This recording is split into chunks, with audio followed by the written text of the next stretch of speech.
So we give praise, esteem, and honor to the Most High Yahuwah in the name of His only begotten Son, Yahushua HaMashiach. In John chapter 5, verse 39, search the scriptures, for in them you think you have eternal life, and they are they which testify of me. And you will not come to me that you might have life. I receive not honor from men, but I know you, that you have not the love of Elohim in you. I come in my Abba's name, and you receive me not. If another shall come in his own name, him you will receive. How can you believe which receive honor one of another, and seek not the honor that come from Elohim only? Do not think that I will accuse you to Abba. There's one that accused you, even Moses, in whom you trust. And had you believed Moses, you would have believed me, for he wrote in me. Believe not his writings. After you believe my words. Ephesians chapter 3 and verse 14.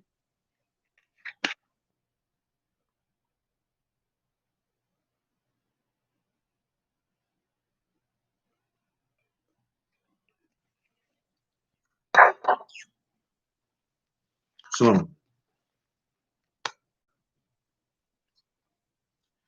I'll let you the other day to see about your son. You get a chance, you hit my line. If you would, please.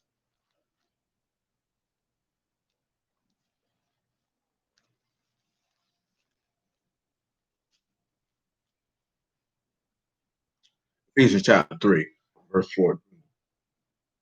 For this cause I bow my knees unto the Abba of our Lord, Yahushua HaMashiach, whom the whole family in heaven and earth is named.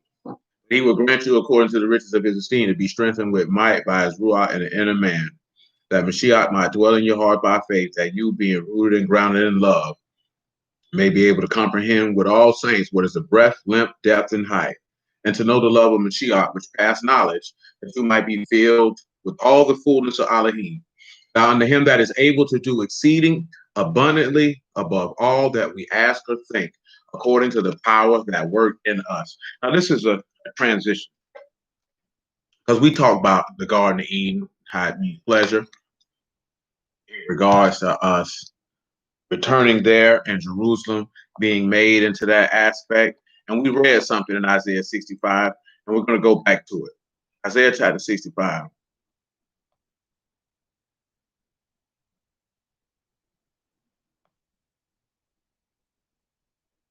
I want you to come down here to verse 17.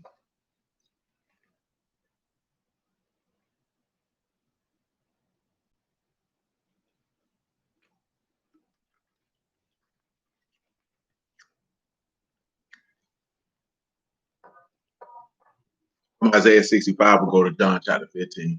Yeah, I had hit your phone right after we got finished. For behold, I create a new heavens and a new earth. The former shall not be remembered nor come into mind. Jerusalem a rejoicing and her people a joy. I will rejoice in Jerusalem and joy in my people, and the voice of weeping shall no more be heard in her, nor the voice of crying. There shall be no more thence an infant of days, nor an old man that have not filled his days. For the child shall die 100 years old, but the sinner being 100 years old shall be accursed. They shall build houses and inhabit them. They shall plant vineyards and eat the fruit of them. They shall not build and another inhabit. They shall not and another eat. For as the days of a tree are the days of my people, and my elect shall enjoy the work of their hands. So let's take a look at something. He says the days of a tree. And y'all know that it's just a simple word. Who and mean. So now you've been secured to the worship of the Ruach. You've been secured to the worship of the Ruach, or the worship of Elohim for that matter, or the worship of the Ruach. Why did I say that? Let's revisit John chapter 4 before I revisit this John 15. Just regards to what he asked, because we're focusing on that this man is able to do above what you can even ask or even think.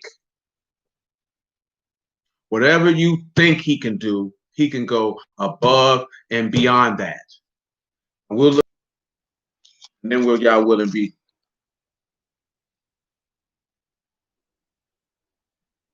going back to what we've been doing in Proverbs and interspersing stuff in Ezekiel as needed.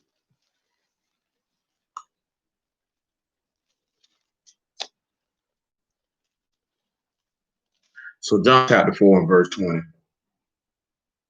Our Abba's worship in this mountain, and you say that in Jerusalem and in Micah 4, that's the place that he is chosen. I said unto her, believe me, the hour come when you shall neither in this mountain nor at Jerusalem worship Abba. Let's see why he say that. Come to Ezekiel 11. 11 and 14.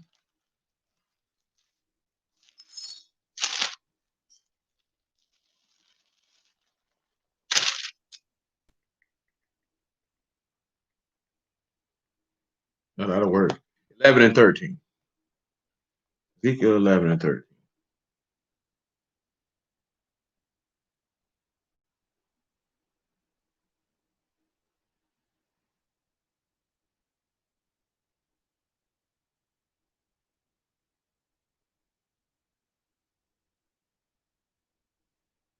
I died. I fell down with a loud voice and said, Yahuwah Elohim, will you make a full end of the remnant of Yasharal? Let's look at the meaning of the name of the man who died here. And let's see what we get. So Pataya means Yahuwah delivers. So Yahuwah delivers. And that's interesting, is it not? When he just told you, well, y'all already know what it is. And his father's name is Benaiah, which Yahuwah has built, or Yahuwah has built up. So I want you to keep that in mind. The son is Yahuwah delivers, whose father, Yahuwah Elohim, will you make a full end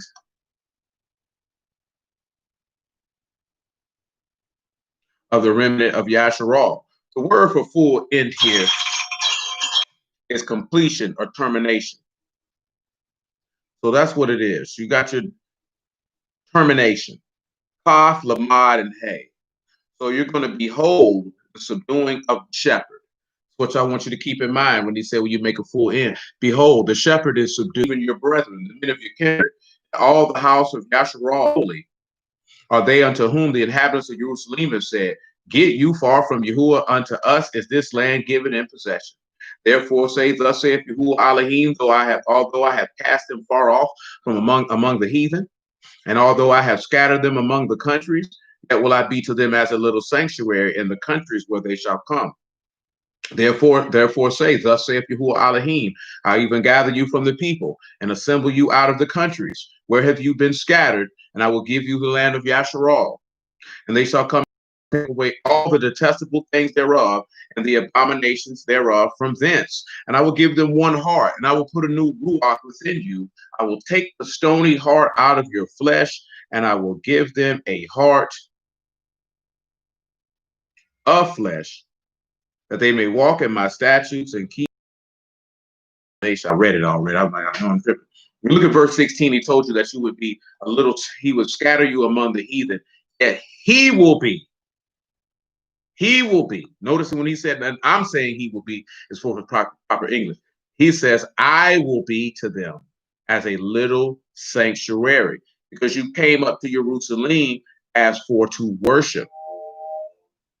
Now, as forth as little, it's a little or fewness, almost just, little worth, hardly. Sure to know that you're contained with the Spirit. That's what he's sending with him. He's talking about a little sanctuary.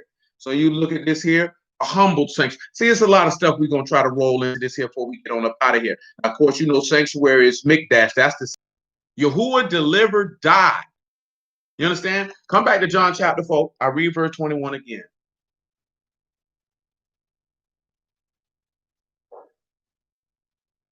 Yahushua said unto her, Woman, believe, makes the statement. You worship, you know not what. We know what we worship, for salvation is of the Yahudim. Now, there's a brother I know, he asked a question like, can you be what is a Jew?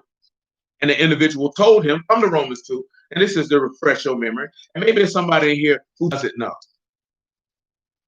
But with all the things going on in the world about us being proved, everybody done lost their mind when they not understanding something. It's not really about You knowing what your naturalness is. See, come over here, right? I pick it up at verse 17 on general principle and show you why it doesn't matter in this dispensation of time based on our conduct.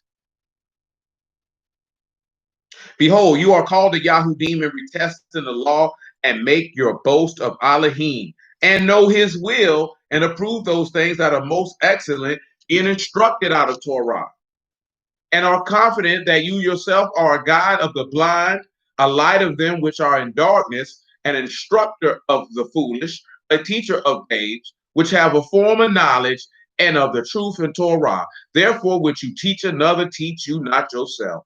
That you preach a man should not steal, do you steal? You say a man should not commit adultery, do you commit adultery? You that abhor idols, do you commit sacrilege? You make your boast of Torah through breaking the Torah, dishonor your Elohim. Now pause. Come over here to John chapter 7 and look at son that Yahushua, what the Lord told these people. It's the very same thing what he was talking about, that Paul is talking about. John chapter 7, verse 16 on general principle. We're not here for John 7 and 16 specifically, but why not? We got on deck John chapter 4. We need to finish John 4. We got Romans chapter 2. I already read through Isaiah 65, but I'm going to reference a verse in it. And John chapter 15. Look at what he says in John 7 and 16. Yahushua answered them and said, my doctrine is not mine, but his that sent me. If any man will do his will, he shall know of the doctrine, whether it be a Elohim or whether I speak of myself.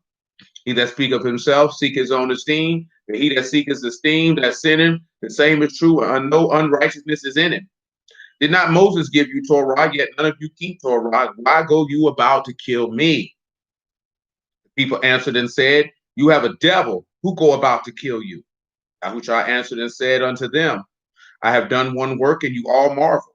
Moses therefore gave unto you circumcision, not because it is of Moses, but of the Father. Because before Moses was ever thought about, Abraham was given circumcision in Genesis 17. And you on Shabbat circumcise a man. If a man on Shabbat receives circumcision, that the Torah of Moses should not be broken, are you angry at me because I've made a man every bit whole on Shabbat? Judge not according to the appearance, but judge righteous judgment. Then said some of them of Jerusalem, is not this he whom you seek to kill? But lo, he speak boldly, and they say nothing unto him. Do the rulers know indeed that this is the very Mashiach? Saying, you know, you both know me, and you know whence I am, and I'm not come of myself, but he that sent me is true, whom you know not. But I know him, for I am from him, and he hath sent me. See, I knew we were talking about this just a little while. You come back to Romans 2. He think what he sat back and told him was, you a hypocrite, because you teach to circumcise somebody on the Shabbat not to break the law, but you want me not to heal somebody. So what you teach, you don't even keep. And we're going to get to that in a moment in the Romans 2. But I was talking about was this, and it's something that I told y'all before. You cannot approach the word of Elohim as you're approaching an educational vocation. You cannot approach the word like you learning in school. You can't approach the word like you learning in college. You can't approach the word like training on a job. You cannot approach it in that fashion, because notice the key thing that he says. I know him and you know him not. Remember, I told you long time ago, if you want to know a man, then seek to know him. See, the world has become backwards and taught people that it is the man's job to seek to know the woman, and that the woman doesn't have to do that, when that was never the case. It was always the woman's job to learn the man so she could learn how to serve and please him. Why is that? Why do I say that? Because you are the woman.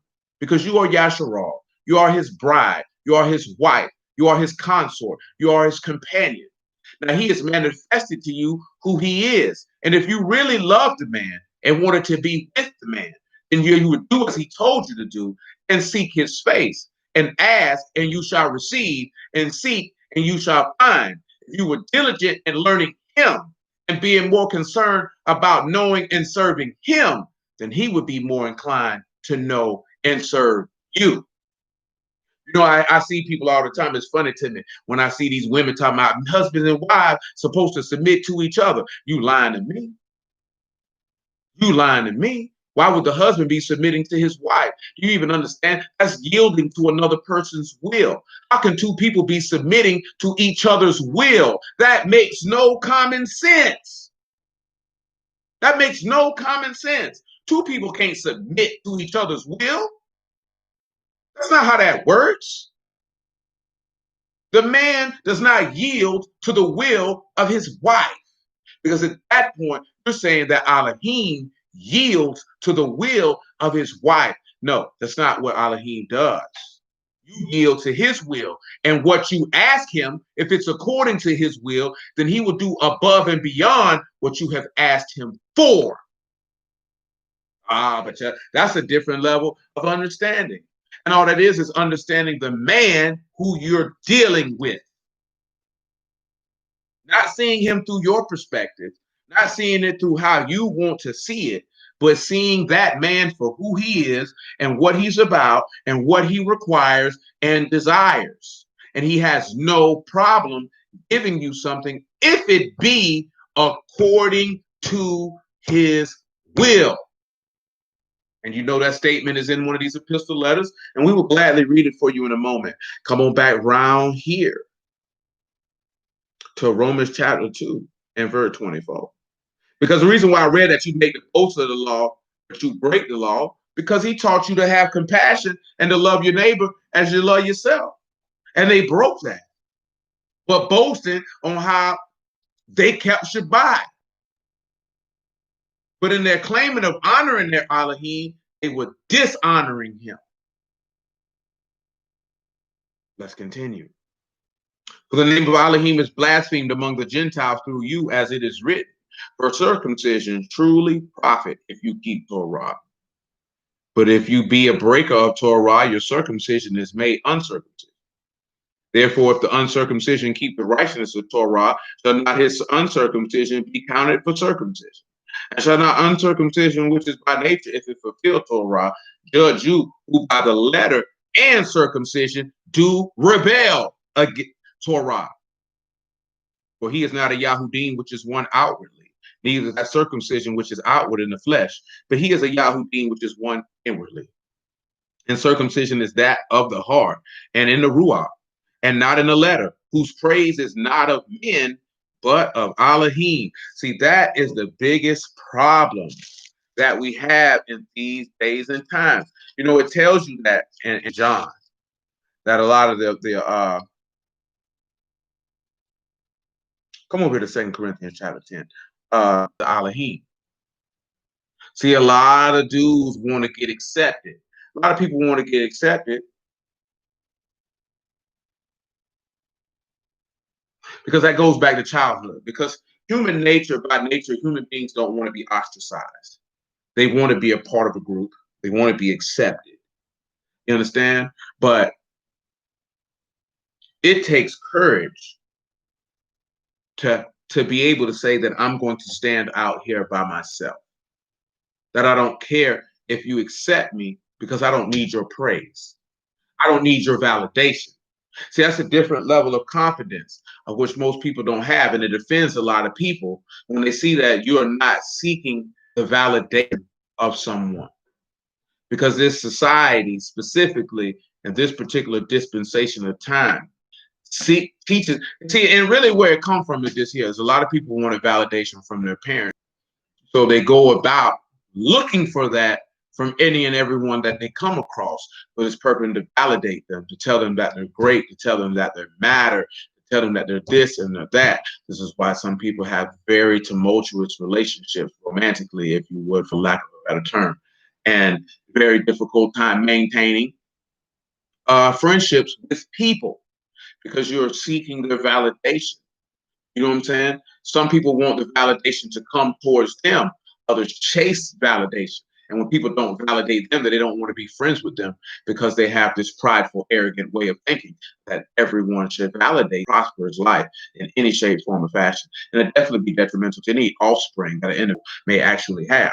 So when you come around and you deal with this word, a lot of people wants you to validate them by honoring them and chasing them and adhering to whatever they're teaching, whatever they got going on, this, that, there, and the third. And when you deal with men who care not for the praise of men, you know what I'm saying? That don't seek to be validated, uplifted, or honored by men, people, because they look at you as, how dare you don't acknowledge who I am? How dare you not seek to be validated by the group? Because this person seeks only to be validated by his maker, by his power, by his Elohim, by his God, by Yahuwah, by Hashem Yahusha. That throws people off, because that takes us back to the righteous are bold as a lion. Because most people don't have that level of confidence. They don't have that batak and Elohim to have that level of confidence, to be filled and be separated with the Son, or as it says in Acts, to be sanctified by the faith that is in him, to receive that eternal inheritance which resides in heaven undefiled for those who are of the promise. These are those who he will give more exceedingly and abundantly over in which they can think or ask, of which that particular, I said, this week is a transition, it's a bridge week. So I'm not going to be before you too long this evening. You know what I'm saying? But it's hard to quantify that this is how he will hearken. You have to change your whole way of thinking of how you approach him. When you approach him in the fashion of how the text tells you to approach him, things come a little different. Come over here to 2 Corinthians chapter 10. You can pick it up at verse 9, I guess. Or make it 8. Matter of fact, make it 7. 2 Corinthians chapter 10 and verse 7. Let him of himself think this again, that as he is Mashiach, even so are we Mashiach. See, a lot of people do that. They look at outward appearance. I can only use myself for an example, and this is no boasting of this, that, and the third. It's just an assessment that I have and say, okay, I wouldn't think you serve Yahuwah, because they're judging on the outward appearance.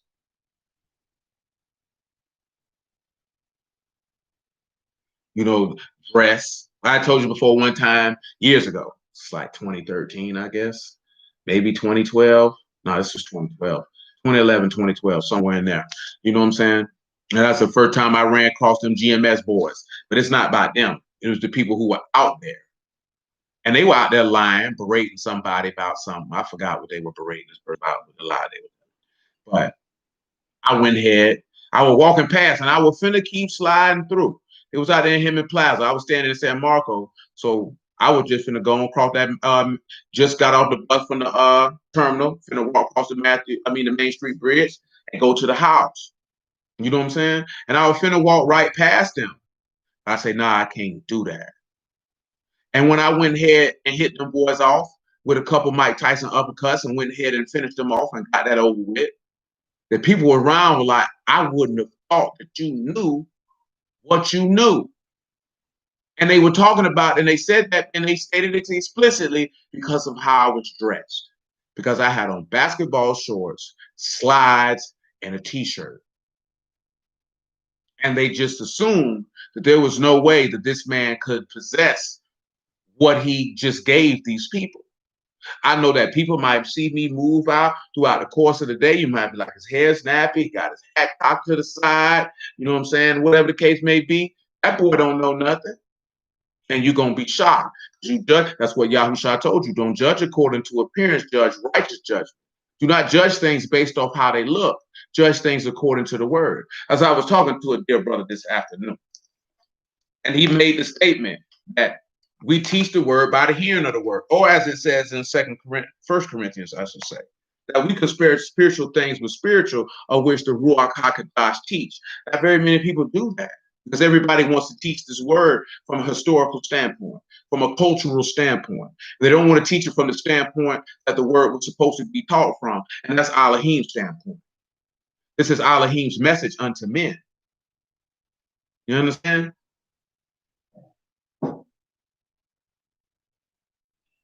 For a second, it's doing what it do. It's lasting a long time too. You know what I'm saying? Like, it's Elohim's message unto man. And that's the viewpoint that it has to be shared. Because see, with me, I'm gonna be me. Period. I'm not going to dress, move, or act how anybody wants me to be. Because I can't be nobody but me. I can't be who you want me to be. You know what I'm saying? Because I am who I am. But when we sit back and look at it, but we're going to move according to this word. But I'm going to wear what I want to wear. And I'm going to talk how I want to talk. And I don't care if you like it. Because I don't care if you like me. I don't really care. You know what I'm saying? And when you look at a community of people who feel like everybody's supposed to care what they think, that is going to subject you to not being able to be concerned with what Elohim think about you. Do you care what he think about you? Do you care if he accepts you? Do you care if you're united in fellowship in a card with him? Because you could be a card with men and go to hell with men. You understand? I'm just talking about your mindset. That doesn't mean that you shun people or be rude or being disrespectful. I'm talking about a mindset of understanding that whether and foremost is to my Elohim. Shalom, man. That's who my allegiance is to. You understand? That's who my allegiance is to. But guess what? I'm going to wear my hair nappy till I feel like cutting it. You know what I'm saying? I'm going to wear the t-shirts that I wear till I don't feel like I want to wear them. I'm going to wear Wallace until I'm out of here. I'm not putting on no African garment, my nigga. I'm not putting that on. I'm not being who you feel like. You got to come back to your heritage and culture. You can miss me with all that. Heritage is my inheritance. Yahusha is my inheritance. I've been done that, my nigga. The culture is the way of life. Yahusha is the way, the truth, and the light. I've been done that, my nigga. So what is you talking about? What is you talking about? Right? That's how you have to sit back and look at it. When people come with that, you done already done that. That's why we look at these words. The word culture ain't in the text. You know what I'm saying? But and heritage is your inheritance. You know what I'm saying? So if you look at culture by English definition, is a way of life, a set of rules. Yahusha is your way, your truth, and your life. You understand? Yahusha is your inheritance. So if you return, you've already done that. I'm not defined by no outfits, my G. That don't make me closer to Elohim. I dress how you want me to dress. Silly niggas going locks, thinking that make them righteous. You dumb as the day you were born. And I mean that in a literal sense. You were born. Because you focusing on all this other stuff and not knowing your Elohim. But let's continue. Verse 8. 2 Corinthians 10 and 8. For though I should boast somewhat more of our authority, which the Lord has given us for edification and not for your destruction, I should not be ashamed. See, this is what Paul was trying to tell him when you're dealing with being an apostle. Because being an apostle, the authority that they have is for edification. See, everybody don't have that authority for edification. He don't like to talk about that. See, when you deal with people who realize Hebrew culture, they always tell you about elders this, elders that. An apostle outranks everyone. There's no one in the body of Mashiach that outranks an apostle. This is why Paul is telling you this. Because they have something that no one else has. And that's the gospel. And it's their duty to edify other good and righteous men. We went over this recently. In the gospel so that they can teach the people. But see, we're not looking at it in that way because Yahuwah and Yahusha is not the center of what we have going on, not based off the conduct and behavior of our people. But let's continue. That I may not be esteemed as if I would terrify you by letters. For his letters, they say, are weighty and powerful, but his bodily presence is weak and his speech is contemptible. Now, what is he saying? And this just happened just a moment ago. Somebody to see me and be like, "What that nigga be pre? I know that nigga crazy. I know if I'm out of pocket, he gonna go off on me." And I very may will go off on you, but it's gonna take you to have a long run of stubbornness and rebelliousness for me to go off on you. Because I'm not just gonna go off on you on the top, because you're gonna come across me and I'm gonna laugh and joke. But you know what? At the end of the day, I'm reserved.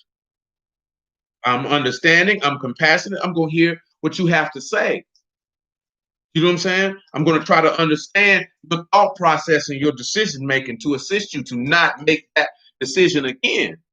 But if you see me preaching, just like he said, oh, he terrifying me by his presence or how he preaching. But when I get him and when he preaching, he's weighty and powerful. But his bodily presence don't. Well, I can't say that because some people like that nigga is big and that nigga look like he mean. But don't let the muscles fool you. That's just for me.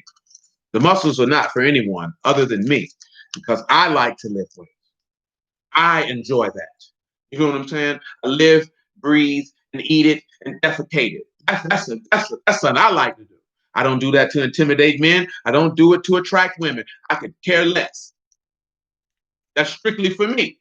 You know what I'm saying? But I know that people see that and people have a thought process of judging according to appearance what they think someone may be like based off how they look. You know what I'm saying? You can't do that. Because most people who had a word, you see them when they edifying or they exhort, you're like, this person's probably mean. And they're not. Because I guarantee you, if you saw the Lord, you might have thought he was mean when you heard him talk. Because he didn't play no games. This man was very compassionate and very caring, but he's going to bust you upside your head if you need to be hit upside your head. And sometimes we need to be hit upside our head because we're hard-headed. Verse 11, let such a one think this, that as such as we are in word by letters, when we are absent, such will be also indeed when we are present. So look at what he's telling you. The same way you see that them words are powerful, he say our actions will be the same. But we dare not make ourselves of the number or compare ourselves with some that commend themselves by they measuring themselves by themselves and comparing themselves among themselves are not wise. Now look at what he is telling you. Now this is something that the scribes and Pharisees were guilty of. He said, we do not make ourselves of the number by comparing ourselves with some that commend and honor themselves by measuring themselves by themselves and comparing themselves by themselves. He said they don't have no skill. Now that's something for y'all to have some wisdom to sit back and pay attention to. Is someone commending themselves based off their own conduct? I see a lot of that. You can put something in the comment if you see a lot of people doing that. Remember with Paul. See, this is where this come from. Come back over here to that. John chapter 7. I ain't gonna get there everything thoroughly like I want to tonight. And y'all already know how that is. So forgive me for that. But I'm gonna try to get enough of it in to have a set up for the next one. It's John chapter 5, not 7. 5 and 30.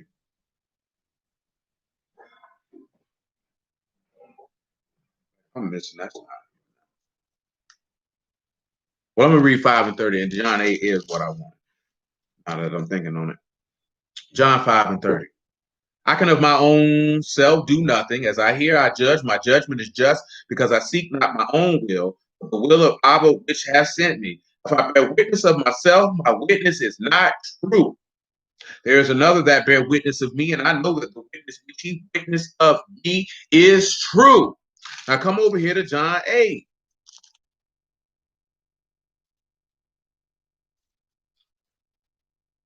John 8 and 12.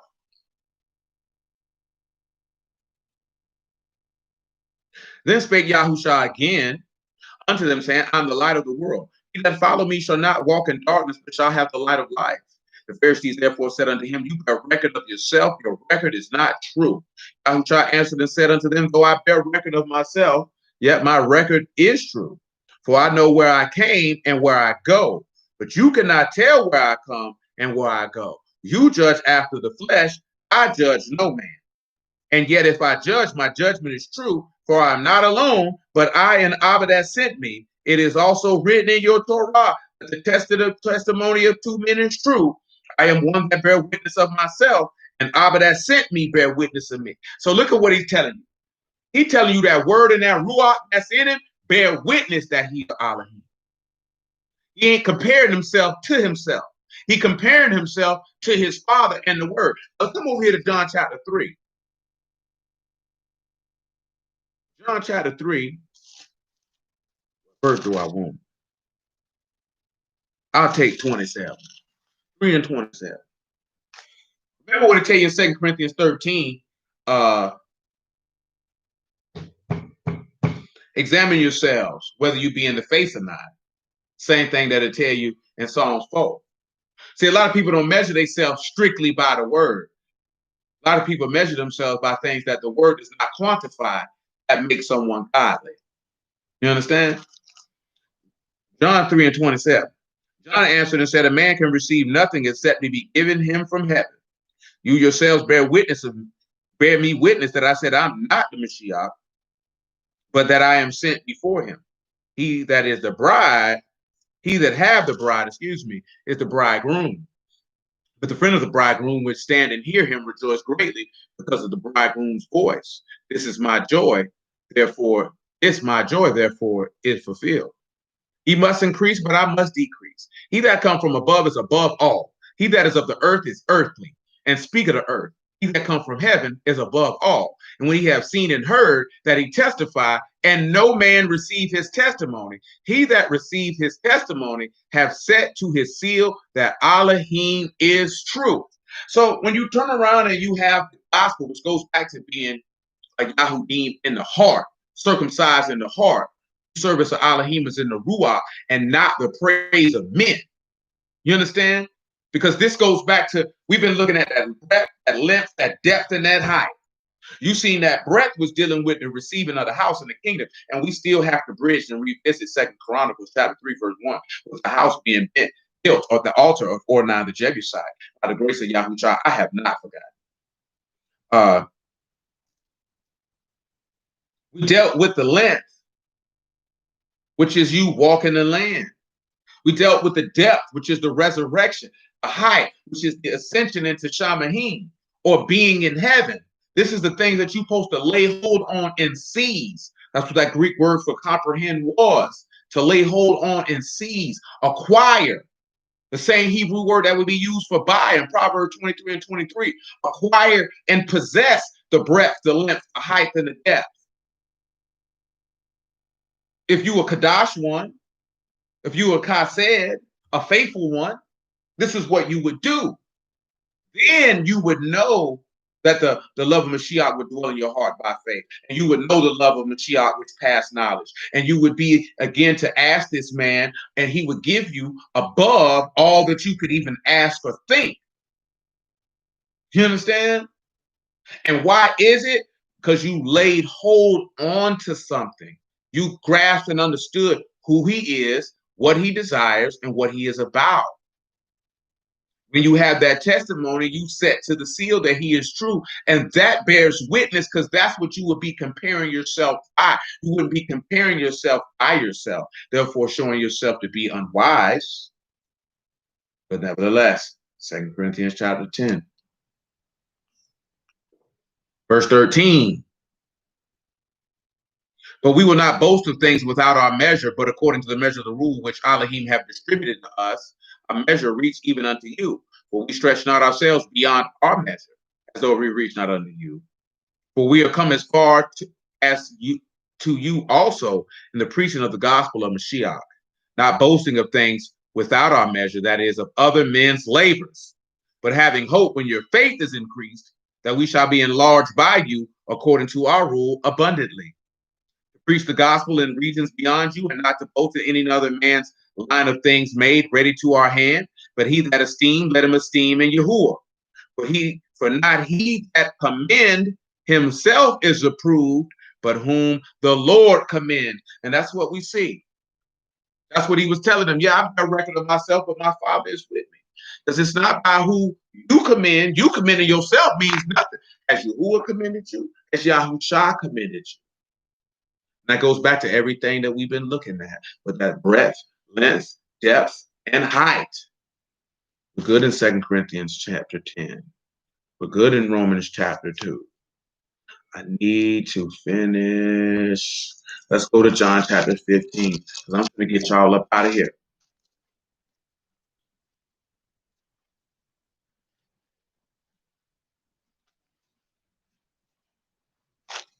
Then we'll go back to Ezekiel 11.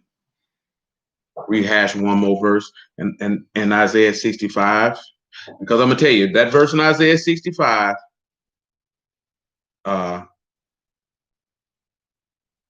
we finna read here in John chapter 15 will be mighty focal points throughout the course of this week, if you would.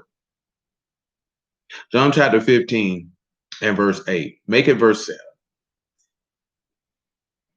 If you abide in me and my words abide in you, you shall ask what you will and it shall be done unto you. Herein is my Abba esteem, that you bear much fruit, so shall you be my disciples. As Abba have loved me, so have I loved you. Continue you in my love. If you keep my instructions, you shall abide in my love, even as I kept my Abba's instructions and abide in his love. These things have I spoken unto you, that my joy might remain in you, and that your joy might be full.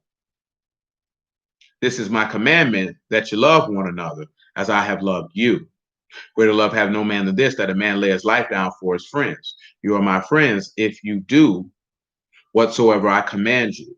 Henceforth I call you not servants, for the servant know not what his Lord do, but I have called you friends. For all things that I have heard of my Abba, I have made known unto you. You have not chosen me, I have chosen you and ordained you that you should go and bring forth fruit, that your fruit should remain, and whatsoever you shall ask of Abba in my name, he may give it to you. These things I command you, that you love one another. Notice that he kept focusing on you knowing to love one another. That takes us back to the point that we were looking at, to know the love of Mashiach. That's why we looked at that, about him partaking in the tree of life and being impaled on the tree, the tree of knowledge of good and evil, and being impaled on it to deliver you from the curse that he had nothing to do with.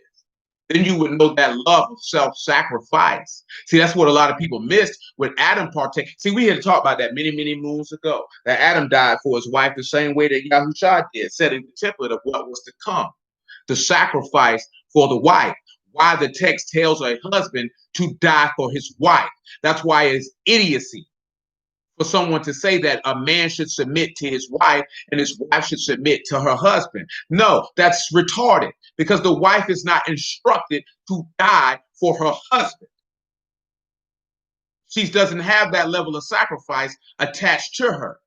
Because he has that level of sacrifice attached to him, he is instructed in order to perish for his wife. But that's to go back to what has been the flavor of the day, that all women are owed protection. And we've discussed this before. No, you're not. No, you're not. If you want to deal with things, this is why they destroy patriarchy, if you will, or male rulership, because they want men to believe that all women walking are their responsibility. And that has never been the case in the history of mankind, irregardless of culture. Go find you some white folk and you see if you're going to see white folk taking bullets for every woman they see. In the history of mankind, you're not going to see that. Go find some Asian people. Look it up and see if you see it. That doesn't, and what we're talking about here, we're not talking about seeing a woman accosted in public and you walk past her. You see someone beating her, pull a gun on her, and you have the opportunity to deliver her from death, because the text tells you about that in Proverbs. You understand? Hold on, let me find that verse. It's in my mind. Come over here. I think it's Proverbs 23. Proverbs 23. I think it's Proverbs 23. See, because that's taking you back to Palathio, right? Yahuwah delivers. Huh? What you're talking about, because see, right, it's here, right? This is what they're referring to, is that a woman should be granted protection even when her choices and decision making put others at risk for harm. You know what I'm saying?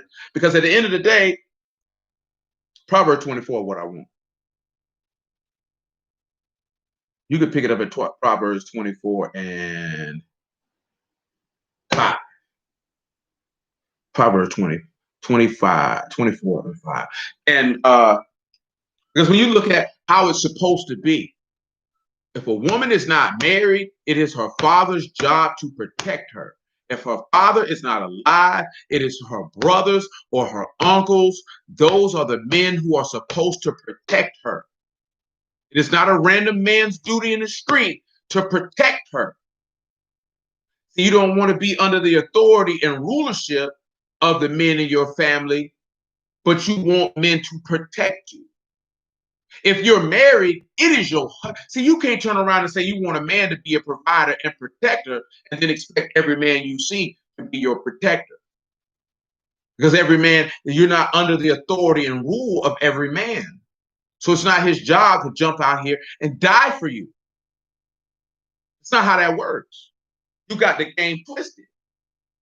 You know what I'm saying? But that's another conversation that has more nuance to it than that. Proverbs 24:5. A wise man is strong. Yea, a man of knowledge increase strength. Because you know, trust ye in Yahuwah forever. Trust in Yahuwah is everlasting strength. Why? Because get wisdom, and in all you're getting, get understanding. For by wise counsel shall you make war, and in multitude of counselors there is safety. We've discussed that already. Wisdom is too high for a fool, because that's the skill. And what is the skill? It's the will of Elohim. And where's the will of Elohim? Sitting at the right hand of the Father in heaven, where you ought to set your affections in heaven and not on the earth. That's why that's too high for a fool. But let's continue. He opened not his mouth in the gate. He that devised to do evil shall be called a mischievous person. Let me see what mischievous is in our language. Let's see what it says. Let's just see what it says. You know what devise is. That's your plots, plans, and devices. Well, we got Kashav here, and that's again to invent. You like to scheme and plan and imagine. You know, he hate people who have wicked imaginations. Now, when you look at mischievous, again, that's the same thing. That's mizima. That's somebody, that's your device. You like to devise evil things. The thought of foolishness is sin, and the scorner is an abomination unto men. If you faint in the day of adversity, your strength is small. Here we go. But if you forbear to deliver them that are drawn unto death, and those that are ready to be slain, if you say, behold, we knew it not, do he not ponder the heart? Consider it. And he that keep your soul, do he not know it? And shall not he render to every man according to his works? Now listen what he said, and I want you to see it clearly and exactly what he said. If you forbear, kasak, restrain, hold back them that are to deliver, which is nasal, which you know, which is drawn, which is lakak, which you know is to fetch or lay hold or seize. If you refuse to deliver those who are seized unto death and those that are ready to be slain, harag is the word for slain, killing, slaughter, hey, Rosh, Gamal, go ahead and behold the messenger of the highest, because he was slain. But we're going to revisit all of that. Just bear with me. Y'all willing on Shabbat. If you say, behold, we knew it not. Say you didn't know. If you open your mouth and you say you did not know, he said that that does not he that ponder. The word ponder here is to con. It is to regulate, to measure, to estimate, to test, and to prove. Takafinu. And he said, he that keep the soul, do he not know it? Shall he not render which is shewed to every man according to his works, Paul, your deeds, pay, Ayin, and Lamad? You around here saying you know the words of the shepherd, but yet you ain't did the work of the shepherd by delivering him who was ready to be slaughtered. We're not talking about that. If you see that this woman is about to be physically harmed to the point of death, and you have the ability to deliver her out of this person's hand, and you don't do it, you're an evil bastard. And that man is not going to deliver you when you are about to be given over unto death. Very simple concept. You know what I'm talking about? But if you around here running your mouth, disrespecting people, then somebody jump up and punch you in your face, well, baby, you brought that on yourself. Now, why am I finna get Mardi Gras and damn near to come protect and save you for the folly that you own? I'm not the Lord, baby. See, the Lord came and took on punishment of a punishment of which he did not earn. You can't ask men to do that when they got families at home. You want somebody to die for you. Now his wife and kids is without their husband and father because he had a point to prove because of emotional manipulation. That's folly. That's fine. Look at we had a homeboy growing up, man. That nigga used to get in so much stuff, but we had to tell that nigga, man, bro, nigga not fooling with you, bro, because a nigga gonna get killed fooling with you, bro. I love you, my nigga. I can't come around here, boy, on what you on, bro, because you want some other type of time. You do stuff, you start stuff, and then you try to paint yourself out to be the victim for some folly that you done started, and now somebody could lose their life fooling with you. Whether that be perishing or going to the penitentiary for an extended stay. No, you not do that when you out here on no folly. Nobody's supposed to be risking their life for you, and you out here with that folly. You got to be smoking drugs. Come on back over here to Ezekiel chapter 11, man. I noticed that he said that he would give you a new heart and a new spirit, and that he'd be a little sanctuary, a little dwelling place for you. I want y'all to keep in mind with Petiah, the son of Benaiah, Yahuwah delivers, the son of Yahuwah builds, because that's what we're going to reference back to, along with that verse in Isaiah 65 about him hearing you before the words come out of your mouth. Hallelujah for Yahushua in the word. We had to go through some certain things to set the baseline of what we're going to look at this week. I want you to understand, and we're going to see it through Yahushua himself, that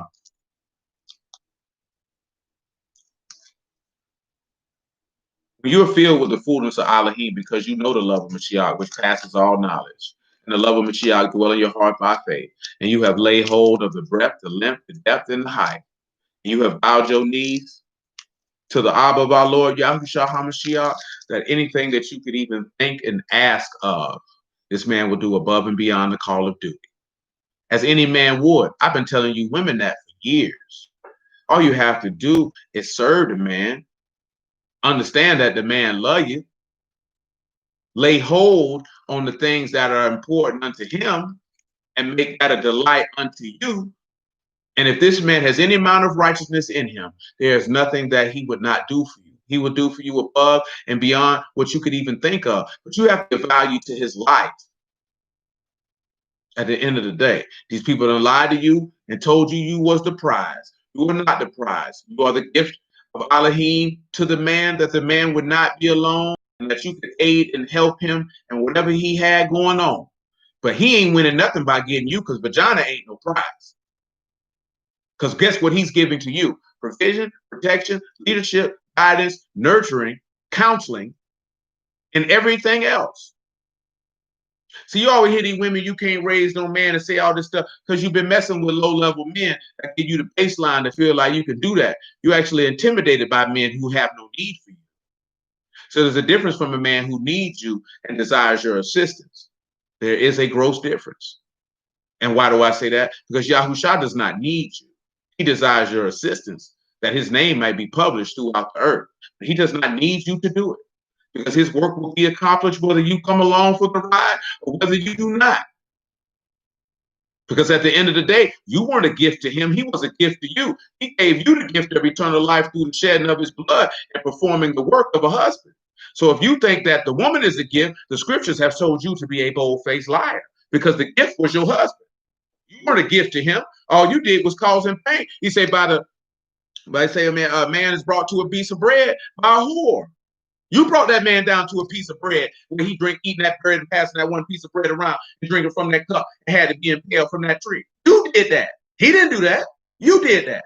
Your husband asked you, plead with me. What have I done to you? You the one did the wrong and refused to take accountability for the wrong, and then have the nerve to act like you a gift unto him when he gifted you with his life. He gifted you with his life. See, we more concerned about, oh, we from the seed of Yasharal, and you overlooking the gift. You overlooking the gift of eternal life. That's why he got impaled on that tree of life and ate from the tree of life to perish, so he could give you the gift, because you were restrained from the gift. That's why we were looking at that tree of life last week. That's the gift. That's the gift of eternal life. But man, they don't want to hear that though. They too busy worrying about what Nick Cannon talking about. You know what I'm saying? Sitting down with a Jewish rabbi. Ain't got enough sense to know they prepping the boy and getting ready for him to be a part of Kabbalah. That's all they doing. Who cares about him saying, you distracted by that to the point that you don't even know your Elohim? I don't care nothing about them boy talking about that. Tell me about Yahushua and Yahuwah. Then I'll be impressed. That's the first step in learning this truth. That's nigga talk. That's sinner talk. That's unbeliever talk. As far as I'm concerned, I'm sick of hearing it. I've been hearing it for 11 years. Junk ain't hitting on nothing. But hey, man, I bless y'all out the house of Yahuwah in the name of God, man. Yahuwah, man. We pick it up on the Shabbat, man. Keep yourself firm and in the faith, man. Roll strong, stand strong. Bump with the outside noise talking about. Learn your husband. Love your husband. Trust your husband. You know what I'm saying? He cares for you. He desires nothing greater but to give you the gift from heaven so that you can receive a kingdom that he's prepared for you from the foundation of the world. He loves nothing more other than to do that. So go ahead and get that. You feel me? But you who are willing, till the next time.